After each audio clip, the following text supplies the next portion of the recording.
We'll start first chapter from the Ignited Minds by APJ Abdul Kalam, and the chapter is Dream and the Message.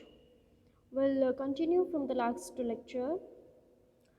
In my working career of 43 years, I have changed my task in several institutions. ये अब्दुल कलाम बताते हैं कि मैंने 43 years में work career में बहुत ही जगह पे काम किया है। मैंने अपने काम के में चेंजेस बहुत ही लाए हैं। चेंज इज़ क्रूशियल, तो चेंज तो होना चाहिए लाइफ में। कोई भी आप वर्क करते हो इसमें भी और रूटीन लाइफ में भी change is crucial. It brings new thought leads to innovative actions. तो जब आप चेंज करते हो, अपनी जॉब भी चेंज करते हो, तो आपके अंदर आप दूसरे अलग अलग लोगों से मिलते हो, आपके अंदर अलग अलग विचार आते हैं, थॉट्स आते हैं, और that thoughts lead to innovative actions. तो उससे आप कुछ अच्छा काम कर सकते हो।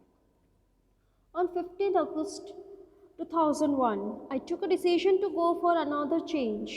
I mentioned my intention to Prime Minister Atal Bihari Vajpayee, who asked me to rethink.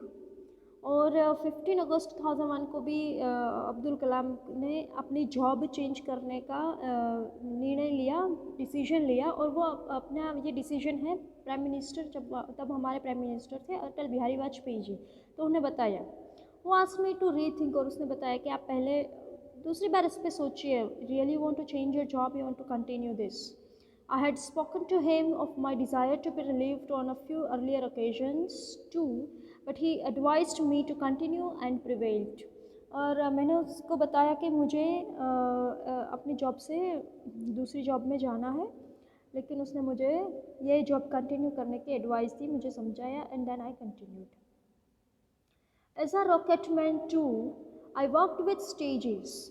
Each stage is jettisoned after taking the rocket further along its intended trajectory. तो पहले अभी हमने देखा है इसमें देर आर डिफरेंट स्टेजेस के लोग उसमें से कैसे पसार होते हैं। एथलेट स्टेज है, बिग ब्रदर स्टेज है, सेल्फ रियलाइजेशन स्टेज है, जो अब्दुल कलाम ने हमें यहाँ आगे बताया है वो स्टेज। तो यहाँ पे भी वो बताते हैं कि एज अ रॉकेटमैन टू, वो साइंटिस्ट है, तो साइंटिस्ट होने से भी उसने भी अपनी लाइफ में अलग अलग स्टेजेस से पसार हुए हैं, और अलग अलग स्टेज से उसे बहुत सारी चीज़ें जानने को मिली है, अब पहचानने को मिली है। I worked with the Indian Space Research Organization (ISRO) during 1963 to 1982. तो फर्स्ट ही वर्क विथ, अब वो उसने जो भी इंस्टीट्यूशंस में काम किया है वो सब यहाँ पे हमें वन बाय वन वो बताते हैं कि 1963 से 1982 तक उसने इसरो में काम किया है। In 1980, India launched its first satellite launch vehicle successfully that put the Rohini satellite into orbit and become a member of the exclusive space club. तो फर्स्ट इंडिया ने पहली अपनी सैटेलाइट लॉन्च की थी, जो रोहिणी सैटेलाइट के आसपास उसके ऑर्बिट में, उसके भ्रमण कक्षा में उसने रखा था फर्स्ट सैटेलाइट को। और वो 1980 में उसने फर्स्ट सैटेलाइट जब लॉन्च की, तब हमारा India is a member of exclusive space club, तो हम स्पेस क्लब के मेंबर्स हो चुके थे। I headed the team as project director of the mission of SLV-3, और SLV-3 this is again a name of a satellite. तो उस satellite के head of the team, as a team के head director उसने काम किया है उसमें। Our success in this effort gave the nation satellite launch vehicle technology and expertise in control, guidance, propulsion and aerodynamics, besides the ability to design various rocket systems.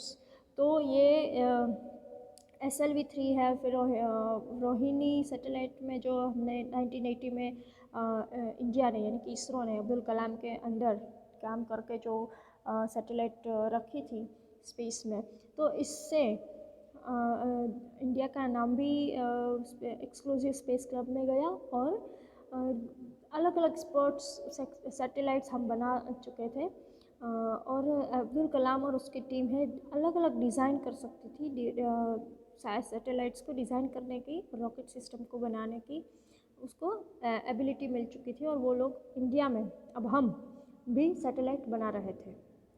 Above all, this project enriched the organization with enhanced capabilities in design, development, and management system, integrating inputs from different institutions such as R&D laboratories, industry, and academia.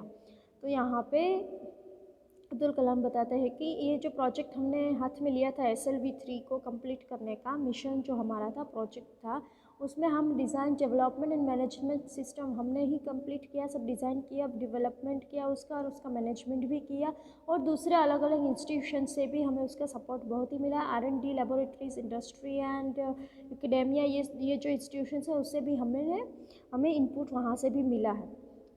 तो इस सबसे सबने मिलकर, पूरे team ने मिलकर बहुत ही अच्छा साइंस के सैटेलाइट्स में SLV-3 मिशन में हमने सबने साथ में मिलकर काम किया है।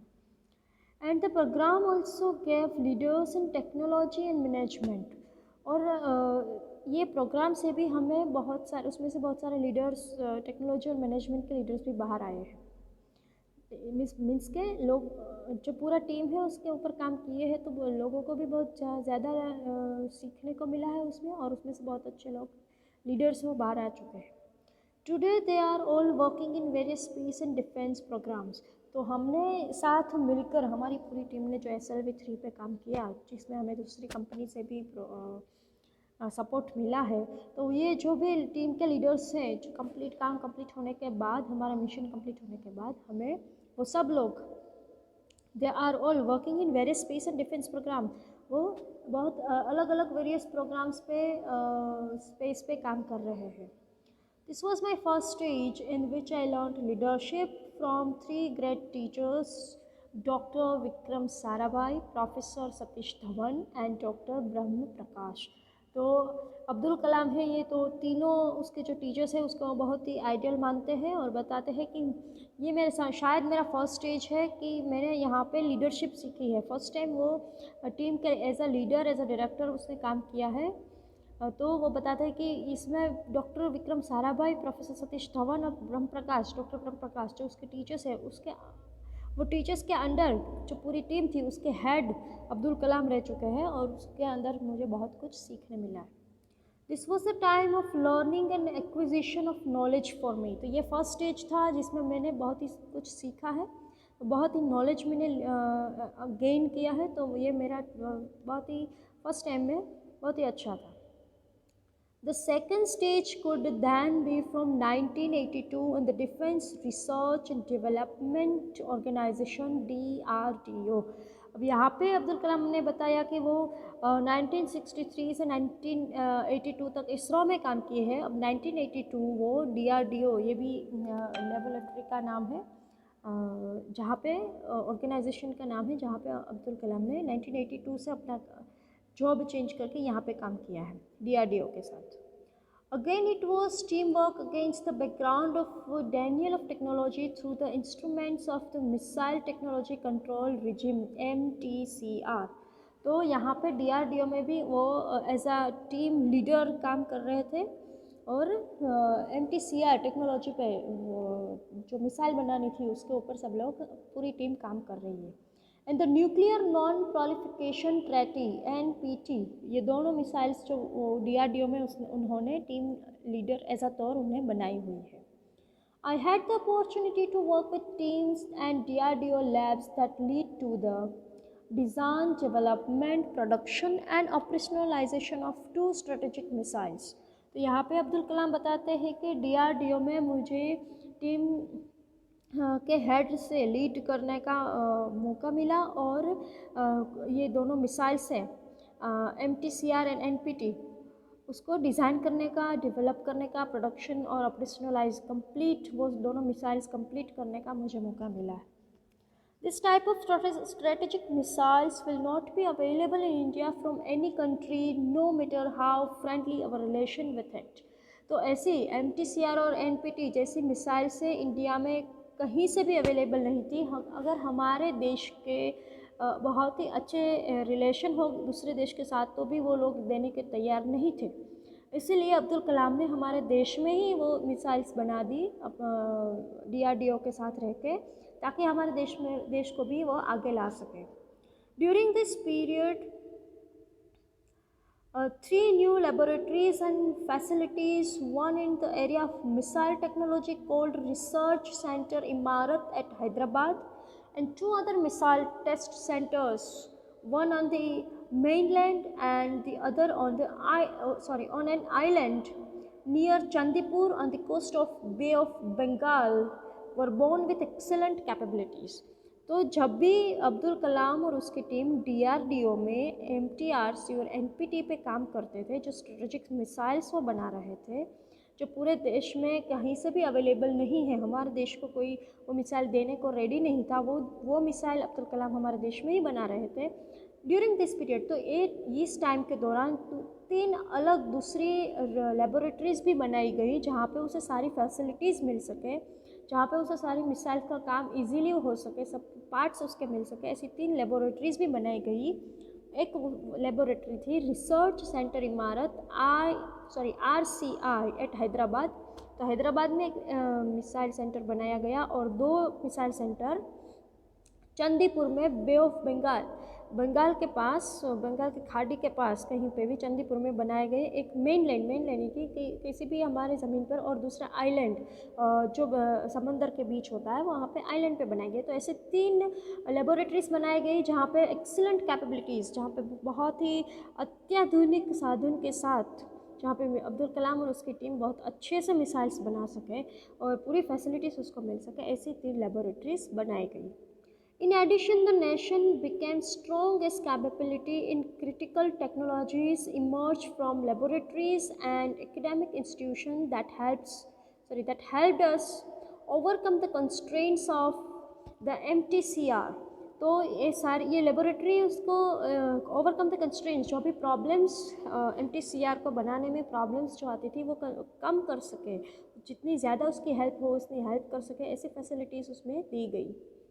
My team could design and develop any type of missile system, including the intercontinental ballistic missile.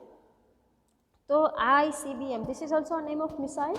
तो उसकी टीम, अब अब्दुल कलाम की टीम है हमारे इंडिया में ही, हमारे देश में ही कोई भी मिसाइल बनाने के लिए कैपेबल हो चुकी है। यानी कि any type of missile we can develop by our self. हमें दूसरे देश से कोई भी मिसाइल या फिर कुछ भी मांगने की ज़रूरत नहीं है, सारी फैसिलिटीज़ भी यहाँ पे थी और अब्दुल कलाम और उसकी टीम मेंबर्स से वो कोई भी मिसाइल डेवलप कर सकते थे, इंक्लूडिंग इंटरकॉन्टिनेंटल बैलिस्टिक मिसाइल। तो कोई भी मिसाइल, ये भी मिसाइल का नाम ही है, तो ऐसे कोई भी मिसाइल वो बना सकते थे। During this stage, I have gone through many success and some failures. तो of course everybody can get success and failure in their life. तो ऐसे ही अब्दुल कलाम को भी बहुत सारे सक्सेस भी मिले और फेलियर्स भी मिले। कुछ भी काम करते थे तो वो सीखते थे उसमें से। I learned from my failures and hardened myself with courage to face them. तो मैंने अपनी फेलियर्स में से बहुत कुछ सीखा है और हार्डन माई सेल्फ, मैंने अपने आप को बहुत मजबूत बनाया है ताकि मैं, अगर मैं फेल भी हूँ तो मैं उसमें से कुछ सीख सकूँ, मैं उसको फेस कर सकूँ। This was my second stage which taught me the crucial lesson of managing failures. तो सेकेंड स्टेज में अब्दुल कलाम बताते हैं कि मैंने सीखा है कि मैं फेलियर को कैसे मैनेज करना चाहिए, लाइफ में उसको भी एक्सेप्ट करना चाहिए ताकि हम उससे आगे बढ़ सके। वहाँ पे स्टॉप नहीं होना है, अगर हम फेल होते हैं तो स्टॉप नहीं होना है, उसको फेस करके आगे बढ़ना है। तो this was my second stage. The third stage can be the participation in India's mission to become a nuclear weapon state with a great partnership between the department of atomic energy DAE and DRDO with the support of the armed forces. This was a mission well accomplished. तो यहाँ पे third stage में अब्दुल कलाम बताते हैं कि शायद ये मेरा थर्ड स्टेज है कि मैं इंडिया के न्यूक्लियर वेपन पे काम कर रहा हूँ, जहाँ पे atomic energy, department of atomic energy and DRDO दोनों एक सपोर्ट में एक दूसरे के साथ काम कर रहे हैं और मुझे भी उसमें काम करने को मिला है। और वो ये मिशन, न्यूक्लियर वेपन बनाने का जो मिशन है वेल अकम्प्लिश्ड, हमने बहुत ही सक्सेसफुली कंप्लीट किया है। तो ये मेरा थर्ड स्टेज था। However, when children ask me, what has given you happiness in your life in the last 40 years? जब भी मुझे बच्चे पूछते थे, अब्दुल कलाम को बच्चों के साथ इंटरेक्शन करने में बहुत ही अच्छा लगता था, बच्चे के साथ टाइम पसार करना बहुत अच्छा लगता था। तो जब भी वो बच्चों से मिलते थे, कोई स्कूल में जाते थे, कॉलेज में जाते थे, students they used to ask, तो वो पूछते थे कि आपको आपके करियर में 40 साल के करियर में आपको कौन सी बात की खुशी है, क्या खुशी देता है? I say I get happiness when heart patients carry KR coronary stent in their arteries, and when the physically handicapped children fitted with the lightweight floor reaction orthosis FRO. तो KR coronary stent is a जो heart patient होता है जिसका heart में blood नहीं पहुंचता, वो उसकी सर्जरी होती है, और जो ब्लड पहुंचाने के लिए काम करता है वो that is KR coronary system. And floor reaction orthosis का मतलब है जो हैंडीकैप्ड है, जिसके पैर नहीं है, उसको दूसरा जो पैर लगाते हैं उसके उसका लाइट वेट, यानी कि वो अच्छे से उसको फिट हो सके, उसे काम कर सके। तो अब्दुल कलाम बताते हैं कि मुझे इस बात से खुशी मिलती है कि जब भी कोई हार्ट का पेशेंट है, वो उसकी सर्जरी है प्रॉपरली हुई हो और वो अच्छे से वर्क कर सकता है, उसका हार्ट अच्छे से काम करता हो, तब भी मुझे खुशी मिलती है। और कोई भी हैंडीकैप्ड व्यक्ति है जिसके पैर में कुछ भी प्रॉब्लम है, और जो जिसके अलग दूसरा पैर लगाया हो उसको अच्छे से फिट हो जाए, वो लाइट वेट हो, वो उससे काम कर सके, अगर ऐसा हो तो मुझे खुशी मिलेगी। यानी कि मेरे देश के लोग अगर खुश हैं तो मुझे ज़्यादा खुशी मिलती है, ऐसा यहाँ पे अब्दुल कलाम आंसर देते हैं। FRO Khalifa find their difficulties eased somewhat। तो वो जो लोग हैं जो अपनी डिफ़िकल्टीज़ है, हार्ट पेशेंट है या फिर फिजिकल हैंडीकैप्ड पीपल है, वो अपनी लाइफ की डिफ़िकल्टीज़ को ईज़ कर सके, ईज़ी कर सके, तो मुझे अच्छे से खुशी मिलती है। Both of this came as spin offs from missile technologies. तो ये दोनों ही चीज़ें अब्दुल कलाम ने मिसाइल टेक्नोलॉजीज से बनाई हुई है, ताकि science it is everywhere, in medicine also, in medical also. तो मेडिकल डिपार्टमेंट भी साइंस से ही चलता है। तो अब्दुल कलाम बताते हैं कि ये जो मैंने दोनों केआर कोरोनरी स्टेंट और ये जो FRO है, फ्लोर रिएक्शन ऑर्थोसिस जो है, वो मिसाइल सिस्टम से ही बना हुआ है, टेक्नोलॉजी से ही बना हुआ है। तो मुझे खुशी मिलेगी कि अगर कुछ साइंस है वो लोगों को काम आ सके। During this stage, I held the position of Chairman of the Technology Information Forecasting and Assessment Council (TIFSC) under the Department of Science and Technology for nearly 2 tenors यानी कि about 8 years। तो अब अब्दुल कलाम बताते हैं थर्ड स्टेज में कि मुझे यहाँ पे TIFSC के चेयरमैन के तौर पर काम करने को, under the department science and technology के डिपार्टमेंट के अंदर technology information forecasting and assessment council के चेयरमैन के तौर पर मैंने 8 साल तक काम किया।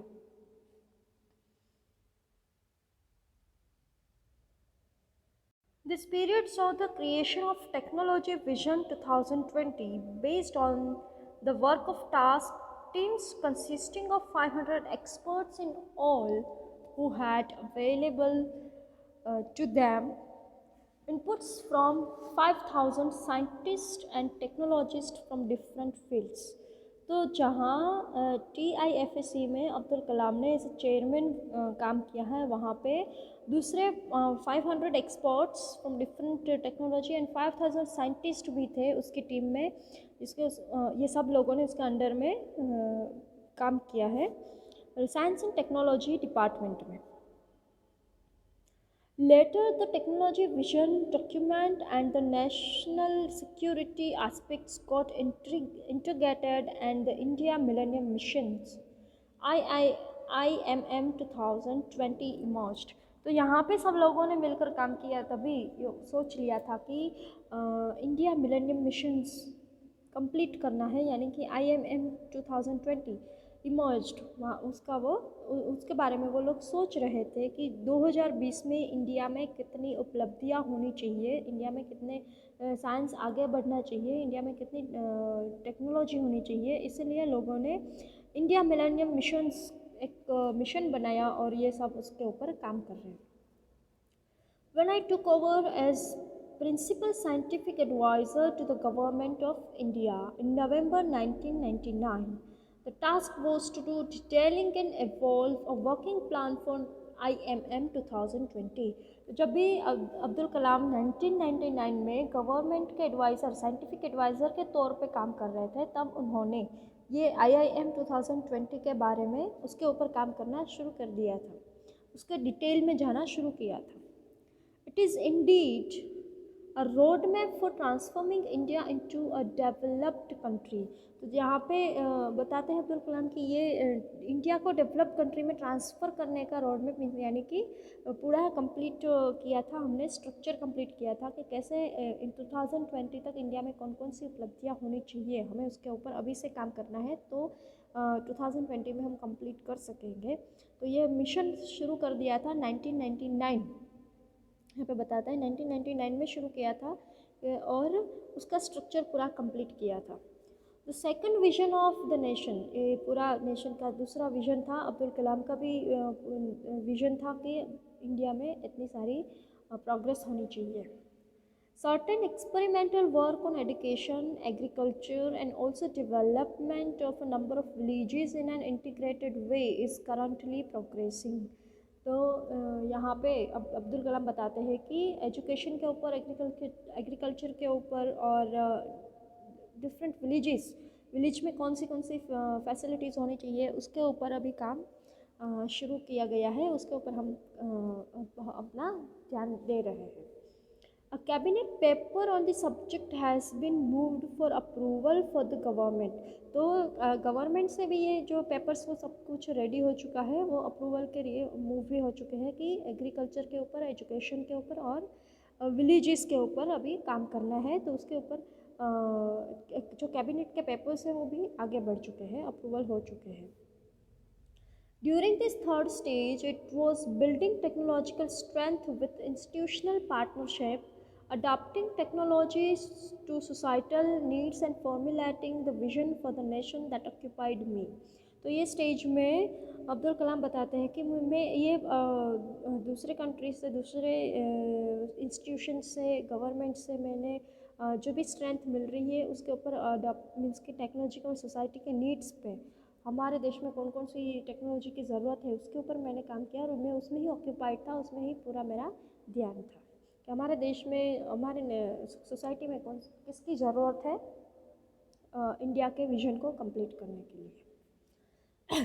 The helicopter mishap of 30th September 2001 made me realize that the time to jettison the third stage had arrived.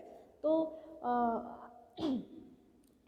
Helicopter मिशेप 30 सितंबर 2001 को जो अब्दुल कलाम के साथ, जो स्टार्टिंग में हमने बताया कि वो दुर्घटना हुई थी अब्दुल कलाम के साथ, तो बताते हैं कि अब मुझे रियलाइज़ हुआ इस दुर्घटना के बाद कि अब मुझे थर्ड स्टेज से भी आगे बढ़ना है. This thought was further reinforced on 2nd October, the birthday of Mahatma Gandhi, when I visited Mata Amritanandmayi's ashram at Kollam in Kerala. तो अब्दुल कलाम बताते हैं कि सितंबर को और दैन अक्टूबर, 2 अक्टूबर में वापस मुझे मैंने यही सोचा कि मुझे अब आगे बढ़ना है, मीन्स के देश के लिए और कुछ अलग करना है. थर्ड स्टेज को रिटायर करके मुझे फोर्थ स्टेज में जाना है. तो वो मुझे 2 अक्टूबर को महात्मा गांधी जी के बर्थडे पर भी मुझे ये दिमाग में मुझे आया था. और मैं जब भी माता अमृतानंदमयी का आश्रम जो कोलम में है, केरला में, वहाँ पे गया था उसका आशीर्वाद लेने के लिए, तभी मैंने ये सोचा था कि मुझे अब आगे बढ़ना है. She emphasized the need to integrate spirituality with education to create a new generation of leaders and entrepreneurs. तो यहाँ पे अब्दुल कलाम बताते हैं कि मैं जब माता अमृतानंदमयी से मिला था, उन्होंने भी मुझे एजुकेशन में स्पिरिचुअलिटी होनी चाहिए उसके बारे में बताया, उसके बारे में ज्ञान दिया, ताकि इंडिया का फ्यूचर है, अच्छे लीडर्स के साथ इंडिया का फ्यूचर बने, अच्छे लीडर्स बाहर आ सके, एंटरप्रेन्योर्स यानी कि जो अपना ओन बिजनेस करते हैं वो भी लोग भी बाहर आ सके और हमारे देश का प्रोग्रेस हो सके. On 12 October 2001, 3 days before I would complete my 70 orbits around the sun, I formally wrote to the Prime Minister about my decision to retire and requested to be relieved in a month's time. He relented this time and I prevailed. यहाँ पे अब्दुल कलाम बताते हैं कि जब 12 अक्टूबर 2001 को 3 days before I would complete my 70 orbits around the sun, तो अब्दुल कलाम बताते हैं कि मेरे जो मिसाल के में जो काम कर रहा था वो कंप्लीट 3 दिन में कंप्लीट होने वाला था। तभी मुझे वापस विचार आया और मैंने प्राइम मिनिस्टर को बताया मुझे रिटायर होना है, मीन्स कि 3rd स्टेज से मुझे आगे बढ़ना है। तो now this time he understand और उसने दोनों ने ये डिसीजन लिया। Meanwhile, I kept visiting schools. तो उसके बीच जब भी तो he had just talked with Prime Minister, तो अभी जब बातचीत हुई है उसके साथ रिटायर होने के बारे में, यानी कि 3rd स्टेज को कंप्लीट करके 4th स्टेज में जाने के बारे में, इसी बीच में अब्दुल कलाम बताते हैं कि मैंने स्कूल्स के विज़िट करना शुरू कर दिया। During my visit to many states, particularly 2 of the northeastern states, Assam and Tripura and Jharkhand, and also a few places in Tamil Nadu. तो अब्दुल कलाम है तमिलनाडु के अलग अलग स्टेट्स में, असम, त्रिपुरा, झारखंड में स्कूल्स के विज़िट किए हैं। बच्चों के साथ बातचीत करना उसे पसंद है। तो बताते हैं कि I have address 1000 of students, about 40,000 at least count. तो अबाउट 40,000 40,000 जैसे बच्चों से उसने बातचीत की है। I have found that I communicate well with this age group, और ऐसा महसूस किया है कि ये एज ग्रुप के मीन्स के स्कूल के बच्चों के साथ बहुत ही अच्छे से कम्युनिकेट कर सकते हैं। I am very comfortable with them, तो मैं उसके साथ बातचीत करने में भी बहुत कंफर्टेबल हूँ। आई शेयर देयर इमेजिनेशन, वो क्या सोचते हैं साइंस के बारे में, टेक्नोलॉजी के बारे में, वो सब मैंने उसके साथ मेरे अपने विचार और उसके वो भी क्या सोचते हैं वो सब हमने एक दूसरे के साथ शेयर किया। Most important, through my interaction with them I feel I can ignite in their minds a love for science and through it a sense of mission for achieving a developed India. तो यहाँ पे अब्दुल कलाम बताते हैं कि उसके साथ बातचीत करने से मुझे पता चला वो लोग को साइंस में बहुत इंटरेस्ट है, टेक्नोलॉजी में बहुत इंटरेस्ट है। तो मैं उसके अंदर उसके दिमाग में साइंस के प्रति प्यार भर सकता हूँ। मुझे ऐसा महसूस हुआ कि वो लोग को भी अगर साइंस में इंटरेस्ट है तो मुझे उसको आगे साइंस में आगे बढ़ने के लिए बताना चाहिए, कैसे वो आगे बढ़ सकते हैं, कैसे वो टेक्नोलॉजी में आगे बढ़ सकते हैं और हमारे देश के लिए हमारे इंडिया को कैसे डेवलप कर सकते हैं, कैसे वो प्रोग्रेस करवा सकते हैं, ये सब मैंने उसे बताया। इग्नाइट यानी कि कुछ भी दिमाग पे धुन सवार होना, इग्नाइटेड माइंड्स, उसने इसीलिए बुक का नाम भी इग्नाइटेड माइंड से दिया है कि जब भी अब्दुल कलाम है स्टूडेंट्स से मिलते हैं तो सारे स्टूडेंट्स को हमारे देश को आगे कैसे बढ़ाना है, टेक्नोलॉजी को कैसी बनानी चाहिए, साइंस को कैसे आगे बढ़ाना चाहिए, उसी के बारे में ही हमेशा बातचीत की है। हमारे देश के प्रोग्रेस के बारे में ही हमेशा बातचीत की है। इसलिए इग्नाइटेड माइंड्स, धुन सवार करना, दिमाग को इंफॉर्मेशन देना, यानी कि बताना, एडवाइस करना कि कैसे आप लोग एक मिशन को कंप्लीट कर सकते हैं और उसमें आगे बढ़ना चाहिए। तो this is what Abdul Kalam is talking to the school children. तो बच्चों को भी यही बता रहे हैं यहाँ पे। Will this be my 4th stage. यहाँ पे अब्दुल कलाम क्वेश्चन पूछते हैं कि जब मैंने मिसाइल्स पे काम किया है, न्यूक्लियर वेपन्स पे काम किया है, साइंस एंड टेक्नोलॉजी के साथ काम किया है, तो अब मैं बच्चों से मिल रहा हूँ, उसके साथ बातचीत कर रहा हूँ, उसके दिमाग में साइंस के तौर तरीके बता रहा हूँ, उसके प्रति प्यार जगा रहा हूँ साइंस के ऊपर। तो क्या ये मेरा 4th स्टेज है? शैल आई बी सक्सेसफुल? तो क्या मैं इसमें सक्सेस होगा, मैं बच्चों को उसके तरफ लेके जा सकता हूँ?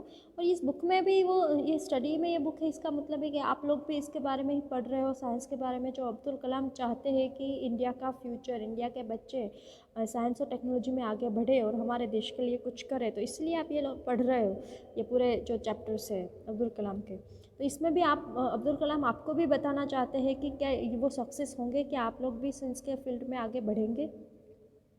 आई रियली डोंट नो। वो बताते हैं कि मुझे तो नहीं पता, I don't know, but what I do know is that there is no greater power in heaven और on earth then the commitment to a dream. तो मुझे सिर्फ इतना पता है कि पृथ्वी ऊपर सब और स्वर्ग में ऐसा कोई पावर नहीं है, इससे बड़ा कोई पावर नहीं है जो हमारे सपनों में जो पावर होता है, कमिटमेंट जो हमारे ड्रीम में होता है कि हम ये करके ही रहेंगे, हमारा जो वो कमिटमेंट है वो सबसे पावरफुल है। ऐसा को आपको पृथ्वी ऊपर या फिर स्वर्ग में भी नहीं मिलेगा।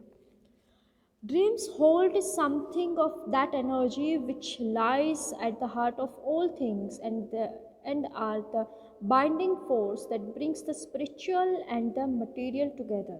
तो सपनों में ही वो ताकत है कि वो हमको एकजुट करके रखता है, हमारी एबिलिटी को एकजुट करता है और हम हमारी एबिलिटी बाहर निकालता है, और हम वो कंप्लीट वो कुछ भी काम जो ड्रीम हमने सपना हमने देखा है वो काम करने के लिए हम किसी भी फोर्स से हम वो काम कर सकते हैं। I had been in my mind for the past few years to undertake research and teaching, और मैं भी अपने दिमाग में ये सोच रहा हूँ बहुत ही टाइम से कि मैं रिसर्च एंड टीचिंग दोनों के साथ बच्चों को सिखाऊँ। For this purpose combined with my desire to find time to meet school children, और इसीलिए मैं बच्चों से मिलने का टाइम निकाल पाया हूँ कि मैं स्कूल के बच्चों से बातचीत कर सकूँ। I have shifted to Anna University my alma mater, और वहाँ पे वो कहाँ पे जाते हैं, अन्ना यूनिवर्सिटी में शिफ्ट हो जाते हैं ताकि वहाँ पे बच्चों को रिसर्च एंड टीचिंग दोनों एक साथ करवा सकें। What a great feeling it is to be among young people bubbling with creativity and enthusiasm। तो यहाँ पे अब्दुल कलाम है जो अन्ना यूनिवर्सिटी में काम करने के लिए गए हैं, मीन्स के वहाँ पे बच्चों से मिलने गए, बच्चों को रिसर्च एंड टीचिंग एक साथ सिखाने के लिए गए हैं। तो बताते हैं कि it is a very wonderful feelings, मुझे बहुत ही अच्छा लग रहा है कि मैं ऐसे यंग जनरेशन के साथ काम कर रहा हूँ जिसके अंदर बहुत सारी क्रिएटिविटी और एंथुसियाज्म बहुत ही पावर भरा हुआ है कि मैं उसे बाहर लेके आ सकूँ। What a great responsibility the leaders of this country have at hand to guide this tremendous energy in a constructive way for nation building। तो हमारे देश के लीडर्स के ऊपर बहुत ही बड़ी रिस्पॉन्सिबिलिटी है कि हमारे देश के ये जो ट्रिमेंडस एनर्जी है, जो यंग यूथ जनरेशन है, उसको गाइड करने की बहुत ही बड़ी रिस्पॉन्सिबिलिटी है। How can we make up for missed opportunities and the failure of the past. तो हम कैसे अपनी मिस्ड अपॉर्चुनिटीज़, हमारे देश में कुछ भी अगर कोई अपॉर्चुनिटी हमने मिली है और हमने उस पर काम नहीं किया है तो हमें अब उसके ऊपर काम करना शुरू करना चाहिए। और and the failure of the past, और पास्ट में अगर हमने कुछ साइंस और टेक्नोलॉजी के विषय के ऊपर हम फेल हुए हैं तो उसको भी हम प्रिपेयर कर सकें, उसके ऊपर भी हम अब काम कर सकें। हमारे इंडिया के बच्चों में इतना ट्रिमेंडस एनर्जी भरी हुई है कि वो हमारे इंडिया को आगे बढ़ा सकते हैं। Okay, the chapter goes over here. Let us see the summary. What is the whole chapter about? We'll see in a short form. Spirituality must be integrated with education। तो एजुकेशन में spirituality भी होनी चाहिए, कुछ धार्मिक पुस्तक भी इसमें इन्वॉल्व होने चाहिए, बच्चे वो भी पढ़ते होने चाहिए। Self realisation is the focus, आपको अपने सेल्फ के रियलाइजन हुए वो ही फोकस है इस पूरे चैप्टर का कि आप अपने आप को पहचान सके, अपनी आत्मा को जान सके। और you should know what why are you on the earth, आप इस दुनिया में क्यों आए हैं, पृथ्वी पर क्या करने के लिए आए हैं, आपके कर्म कैसे होने चाहिए, that is important. Each one of us must become aware of higher self. तो हम सभी लोग, ईच वन ऑफ अस, हमारे हायर सेल्फ यानी कि हमारे अंदर जो पोटेंशियल है, जो एनर्जी है, उसको अवेयर हो सके, उसको पहचान सके। We are links of a great past to a grand future. तो हम जो के बच्चे हैं, यहाँ के जो यंग जनरेशन है, वो है great past to the last grand future. तो पास्ट में जो भी प्रॉब्लम्स सॉल्व नहीं हो चुके हैं वो फ्यूचर में सॉल्व कर सके, इतनी एनर्जी उसके अंदर भरी हुई है। तो we are the future of India. We should ignite our dormant inner energy and let it guide our lives। तो हमें हमारे अंदर के एनर्जी को बाहर लाना है, इग्नाइट करना है, कंप्लीट करना है, प्रकाशित करना है, और हमारी लाइफ उसी के तौर पे जीना है। The radiance of such minds embarked on constructive endeavor will bring peace, prosperity and bliss to this nation. जो अगर ऐसे दिमाग है आपका कि आप अपने देश के लिए, अपने लिए कुछ करते हो, अपनी सोसाइटी के लिए कुछ करते हो, अपने लोगों के लिए कुछ करते हो, अगर ऐसा आपके जीवन का कोई मोटो है, कोई गोल है, that is a constructive Endeavour that will bring, तो वही हमारे देश में, हमारे नेशन में पीस, प्रॉस्पेरिटी एंड ब्लिस लेके आ सकता है. Okay, your chapter ends here. Thank you.